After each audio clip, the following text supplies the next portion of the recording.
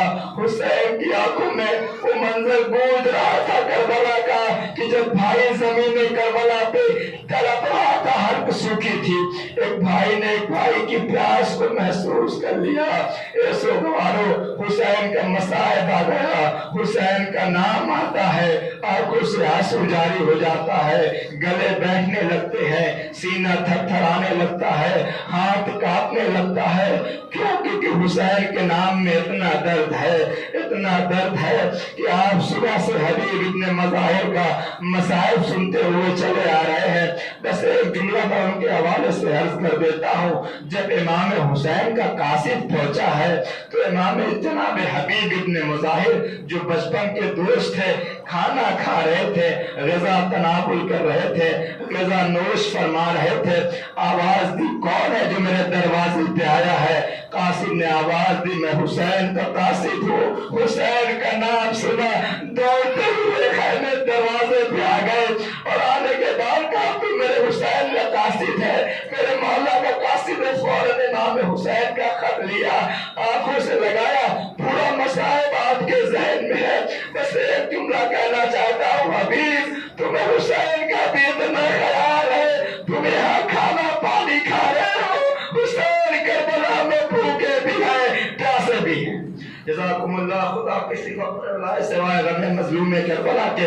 انہوں نے اپنی بیوی کا امتحان لیا اور امتحان لینے کے بعد حبیب ابن مظاہر گھوڑے پہ سوار ہوئے۔ وہ روایت ہے کہ غلام کے پاس پہنچے اور غلام کا وہ جملہ سنا کہ غلام کہہ رہا تھا کہ اگر میرا آقا نہ آیا تو میں تجھ پہ سوار ہو کر کے اپنے آقا کی مدد کے لیے جاؤں گا۔ حبیب کا دل تڑپ گیا، ارے کیسا وقت آ گیا ہے کہ آج غلام میرے آقا کے اوپر اپنی جان نثار کرنے کے لیے تیار ہے۔ بس آخری جملہ زینب نے، حسین نے جو خط لکھا تھا، ایک جملہ اپنی طرف سے پڑھوایا تھا، اے بھیا حسین نے ایک جملہ میری طرف سے لکھ دو۔ کیا لکھوایا ہے حبیب؟ آنے میں جلدی کرنا، کہیں ایسا نہ ہو آنے میں تاخیر ہو جائے۔ حبیب نے وہ جملہ پڑھا تھا، اب بہت تیزی کے ساتھ کربلا پہنچے۔ جیسے ہی کربلا پہنچے، راوی کہتا ہے ایک مرتبہ خیام حسینی میں خوشی کی لہر دوڑ گئی۔ جناب فضہ سے جناب زینب نے کہا، اے اماں فضہ جا کر کے پتا کریے یہ خوشی کا ماحول کیوں ہے، کون آ گیا ہے، یہ آخر وجہ کیا ہے۔ ایک مرتبہ جناب فضہ در خیمہ پہ آ کر کے عجیب منظر دیکھتی ہیں، آواز دی، جا کے خیمے میں آواز دی، زینب مبارک ہو، زینب مبارک ہو، حسین کے بچپن کا دوست حبیب آیا ہے۔ زینب نے اس بن کے بلا میں، کربو بلا میں جب بھائی کے دوست کا نام سنا، زینب کے دل کو تھوڑی سی ڈھارس ہوئی کہ میرے بھائی پہ ایک اور جان نثار کرنے والا آ گیا۔ بس ایک جملہ کہا، اے فما فضہ جا کر کے حبیب کو میرا سلام کہہ دو، جا کے کہہ دو حبیب تمہیں علی کی بیٹی سلام کر رہی ہے۔ بس آخر جملہ، اے سوگوارو قیامت ہو گئی۔ ایک مرتبہ جناب فضہ در خیمہ پہ آئی، ادھر میں سارا منظر چھوڑ رہا ہوں کہ حسین نے حبیب سے کیا کہا، حبیب نے حسین سے کہا، بس ایک جملہ، ادھر حسین اور حبیب گلے مل ہی رہے تھے۔ ایک مرتبہ در خیمہ سے فضہ نے آواز دی، حبیب تیری قسمت کو میرا سلام ہو، حبیب تیری قسمت کا کیا کہنا، تجھے علی کی بیٹی زینب سلام کر رہی تھی، سلام کر رہی ہے۔ جیسے یہ جملہ حبیب ابن مظاہر نے زینب بی بی کا سنا، ایک مرتبہ کربلا پہ بیٹھ گئے، کربلا کی خاک کو اٹھا کر اپنے سر پہ ڈالنا شروع کیا۔ بس ایک جملہ کہا، ہائے میرے مولا کی قربان، یہ کیسی مصیبت آ گئی ہے، یہ آقا آزادیہ غلاموں کو سلام کر رہی ہے۔ میں حبیب سے کہوں گا، حبیب ابھی روز عاشور نہیں آئی ہے، اے حبیب بعد عاشور یہی زینب ہوگی، ظالموں کا تعزیہ نہ ہوگا، پشت زینب ہوگی، بازوؤں پہ رسن باندھی جائے گی، منادی ندا دے گا، ہاذہی ام کلثوم۔ سيعلم الذين ظلموا أيام التهبير إنا لله وإنا إليه راجعون. ماتم حسین.